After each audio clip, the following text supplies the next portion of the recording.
Hey guys, and welcome to my YouTube channel. Thank you so much for joining me today. My name is Bogadi and I'm so happy to be back. It's been a while. I've been taking a very huge long break. Been just telling myself that, you know what, I will know it and I will feel it when it's time to go back. And yes, I felt it and I know it now.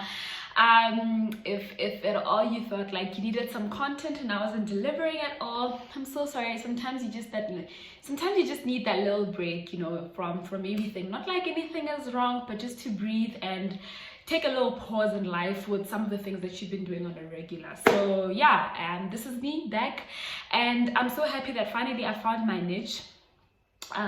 With the time that I've been trying to discover a whole lot of things, I think now I really know what I want to base my YouTube channel mostly on about.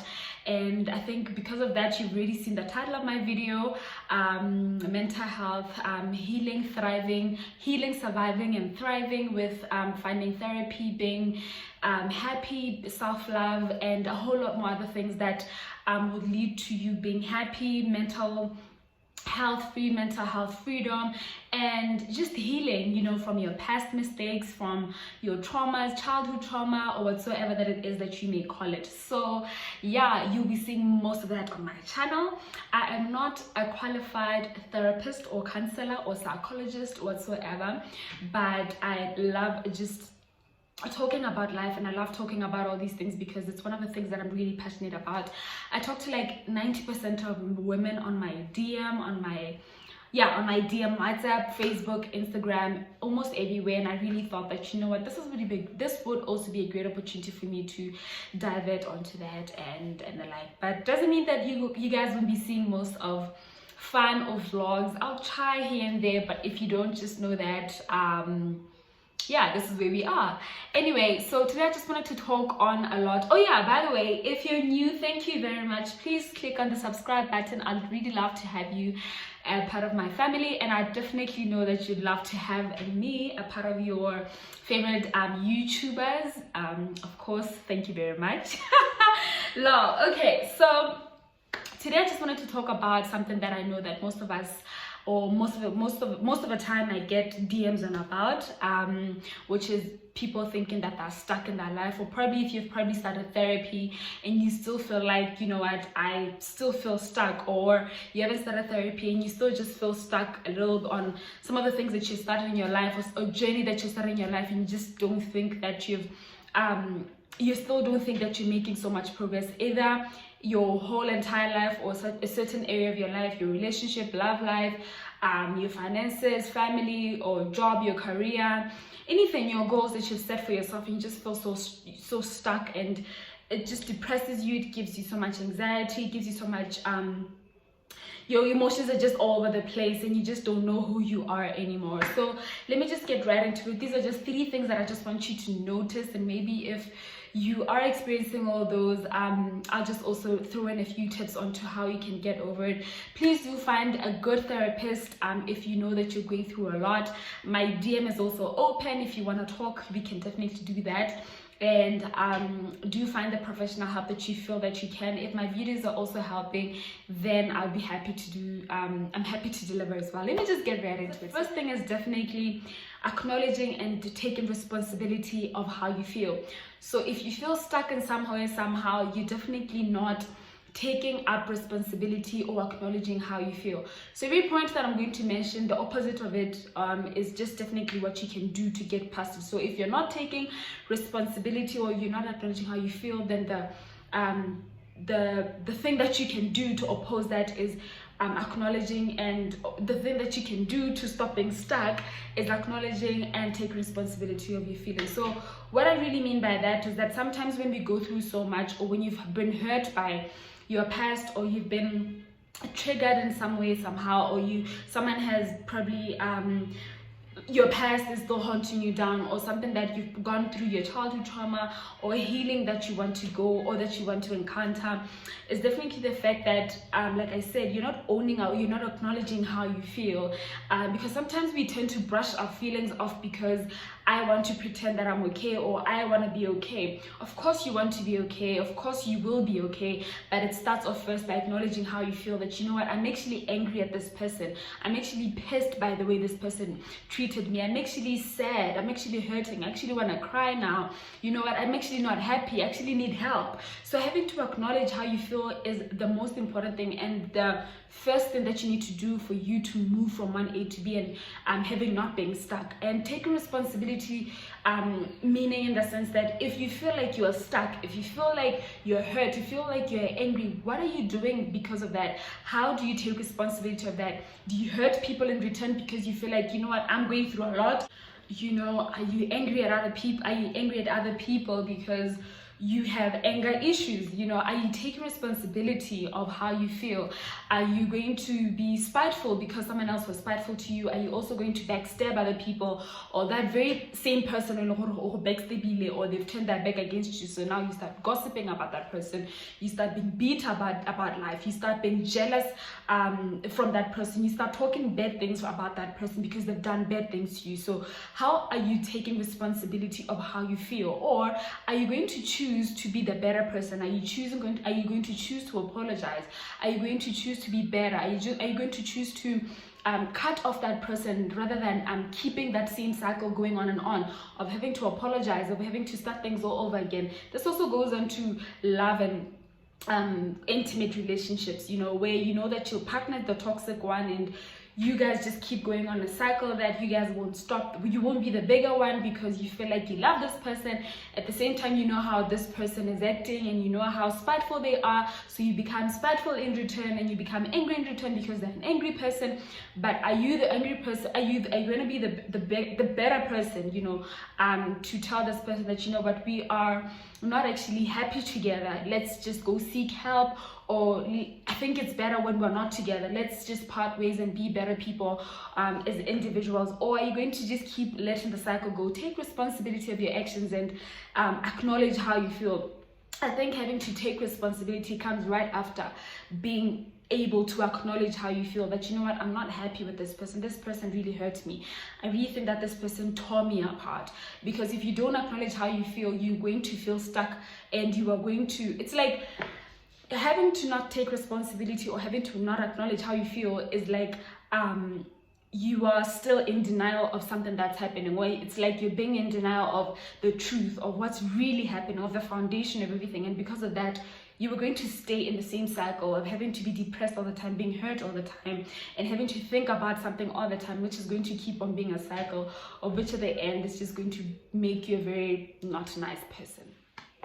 Yeah, so I think one thing that I also want to mention is the fact that acknowledging that something happened doesn't mean that you like what happened, doesn't mean that you like that you raped, you don't like that you were abandoned, you don't like that daddy's not around, you don't like that this guy left you for another girl, you don't like that you can't manage your finances, you don't like that you are hurting, you don't like that you're not a better mom, you don't like that. So acknowledging that that you're going through something doesn't mean that you like something, you know, it's just best that you acknowledge, but you're seeing that it actually happened, you're exposing yourself to the truth.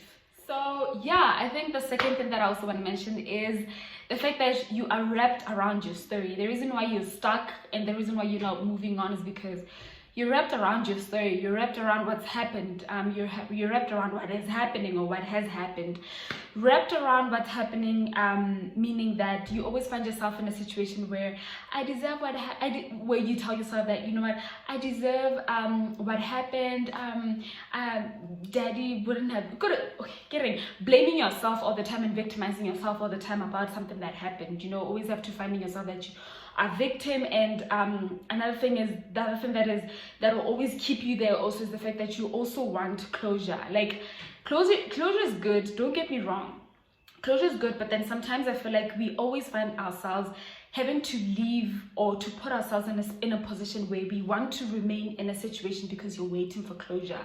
And waiting for closure will always make you feel like you will always make you victimize yourself. It's either you victimize yourself or you victimize another person, that this person caused so much pain to me, this person deserves to be going through whatever they're going through, this person left me when I was young, this person broke me, this person this and that, or I deserve what I went through, or I feel like I'm the bad person. Always having to paint yourself with the red or black brush, that you're the bad person, that you deserve what you're going through, that you are okay being where you are even when you know that you're not. You know, when something bad happens, you always victimize yourself. You feel like, maybe, I mean, this whole bad situation happened because of me. You know, if I know this friendship ended because of me, I know this thing happened because of me. If you're always going to wrap yourself around the story, it will always leave you stuck. It will always leave you in one place, and having to also think that pointing fingers to another person. You know, if there's anything I love using when I'm talking to my clients, is this whole thing, like all the time when you're pointing at someone, the rest of the majority of the fingers, they remain actually pointing back to you, that maybe you are the problem. But that doesn't mean that when you notice that you are the problem, that you need to stay there. I think it takes me back to the first step, that you also need to acknowledge and take responsibility of it, that, you know what, okay, I was wrong to do this, and I was not right to have spoken this way, or I was not responsible enough to speak up for myself, I was not responsible enough to take action, I was not responsible enough to stand up for myself. So all those things is you acknowledging that, you know what, okay, this is what happened, but this is what I'm going to do. I'm going to take responsibility and apologize because I was wrong. So it takes me back to saying that stop victimizing yourself, stop victimizing another person, and stop waiting for closure, because it's going to keep you there. It's going to allow you to keep wrapping yourself around your story, and it's going to allow you to, and it's going to make you feel stuck, and all the time you're always going to be waiting for something that's never going to come. Okay, so yeah, I think that is one short point that I just want to make, that stop wrapping yourself around the story and acknowledge how you feel. Accept that it happened, apologize and take responsibility. Yes, it happened, but it doesn't mean that if it happened to you, then you deserved it. You deserve way much better, and you deserve nice things. That's another point. You always feel like you deserve bad things, that you don't deserve nice things, you don't deserve to be happy, you don't deserve all these nice self-care, self-love, and you don't even have the energy to even get yourself up, you know, to actually accept or to acknowledge that, you know what, I was the right person. But stop wrapping up yourself around your story. It happened to you, but it didn't happen for you. All right, cool. So the last step, that point that I want to make as well, is the fact that you don't know your triggers and you don't know the triggered story. So the point that I just want to make is know your emotional triggers and know your triggered story. I'll just give a typical example of a situation where something bad has happened. So I'll just make a typical example of in reference to this point, just to mention that when you don't know, or when you know your triggered story or your triggers, knowing your emotional triggers, I mean by what example can I use? Right, good. So when sometimes someone tells you that you are not beautiful, or when you think of, right, this is a perfect one. Say for example, you're with your friends, you've gone out, and when you're out there, your friend probably mentions the fact that maybe your friend receives a call from their dad, you know, and she's talking to her dad over the phone, and while she's still talking to the dad to their father over the phone, when you don't know your father, you have never known your dad, you probably have daddy issues, and you know that your dad has never been present in your life, and you feel like that's a very huge thing that plays a very big role in your life, you know. And then all of a sudden you start having triggers that will feel emotional or feel hurt because your friend hey, I wish that was me receiving a call from my dad, you know, I wish that was me receiving a call from my mom, you know, stuff like that. A story that you know that has probably happened before, you know, that your partner left you for another girl, and you feel like if it could have been me also getting married at this point in time, you know, finding it very, very hard for you to accept your triggered story, or having to not knowing your triggers. So that's another thing that makes you or allows you to be stuck in a place, because you don't know your triggered story and you don't know your emotional triggers. Like, it's very important to know what really triggers you, so that in time or when it happens, you know how to react. And what's important is having to know your triggered story, your triggered emotions, is the space in between you and the triggered story. This is me and this is my triggered story, and this space between happens to be in that space between what has happened or my triggered emotions. So you may know, if you are this close to your triggered story, this means that you haven't healed, you haven't accepted, you haven't acknowledged, you haven't taken responsibility to a point that when something happens, you fall into the pit. Just like a hole kana o bapile le like a pit, if you're next to it, you are likely to fall into it. So when you're really attached to your triggered story, say maybe you know your trigger story, so when you know your trigger story but yet you are still attached to it, it's very hard for you to let go, and it's very hard for you to move on in life, because you're so triggered, you're so attached to it, that when the tiniest things happen, it's so easy for you to fall into the pit. It's so easy for you to cry.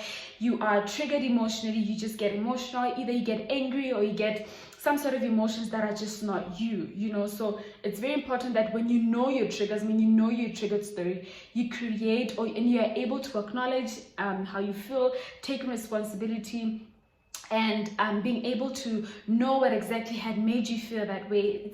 It's good that you'll be able to distance yourself from the triggered story, and you will know your emotional triggers. So in that sense, if this is the distance of it all, you will know how to act. That, you know what, if I see my friend getting a call from that dad, or when they talk about that dad, or when I see a friend making it in life because I've not made it in life, because I feel like I'm stuck in my life, and when I see my friend making progress, it really makes me angry, and it makes me feel like I'm not doing anything with my life. When you know all that, when there's a distance between all that, you are able to know how to act in return. So you're able to know how to respond in return. So you have the time in between to either take a deep breath, or to calm yourself down, and to know that, okay, you know what, I'm going to accept what's going to happen, and it's okay. My friend is actually blessed to be here, so that you're able to acknowledge all the positive affirmations or whatever that would make you want to feel better from all that. So you're able to tell yourself, you know what, my friend actually deserves this. I'm so happy for her. She looks beautiful. She looks more beautiful when she smiles. All those things. So in between here, you are able to take that break, to cry, and just to take that deep breath, to let it out and acknowledge all those positive affirmations to yourself, to make you calm and to make you feel a lot more better. And that way, even when your friend hits another call, you're able to move on. Or even when something even happens, it won't trigger you anymore. So you will know that, you know what, step by step, I'm having to accept it, and having to create the space between my emotional triggers and my triggered story, I will be able to know how to respond in return.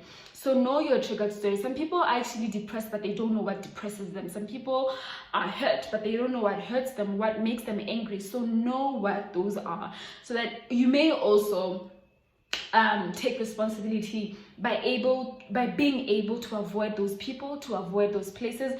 Not to mean that they're bad people, but it's just for your health. I mean, you don't really have to avoid your friend because I receive a call from the dead. No, but what I meant is, like, when you know how you feel, and you know when these things hurt me, you are able to distance yourself for some time off. You may tell your friend that, you know what, hi friend, I need some time off. I won't be coming on around. Just giving yourself the time. And with time, it gets much more easier. When you expose yourself to it, as you keep exposing yourself to it, it gets a lot more better. So it's important to know what really pulls you down. It's important to know what really depresses you, what makes you. So yeah, guys, I guess those are the only 3 things that I just wanted to say. But I think the most important of all that I want you to take away is the fact that, you know what, healing is a journey, and it's not a destination. Some days will be bad, some days will be good, some days are gonna feel horrible, some days are gonna shine, some days are gonna be a sunshine, some days are gonna be gloomy, which is okay. It's a part and it's a process of healing, and you're gonna be okay. All right. And another thing that I also wanted to mention as I end this video is that even though you're doing all the things right, please don't be hard on yourself. You may be doing all self-care, you may be spending time with family, you may be practicing gratitude every morning, you may be having a good morning routine, you may be going for therapy, you may be doing all the right things but still not feel okay, which is absolutely okay. Don't be hard on yourself. You will be okay. Sooner or later, when you don't expect it, when you don't know it, you're going to be okay. Thank you guys for joining me today. I'm so happy to have you guys here. I really hope you enjoyed this video and it was totally helpful. Do let me know in the comment section how you feel and how this video helped me. It'll help you. It'll also help me in making good and greater videos. Cheers to your healing and cheers to your mental health. Mwah. Bye.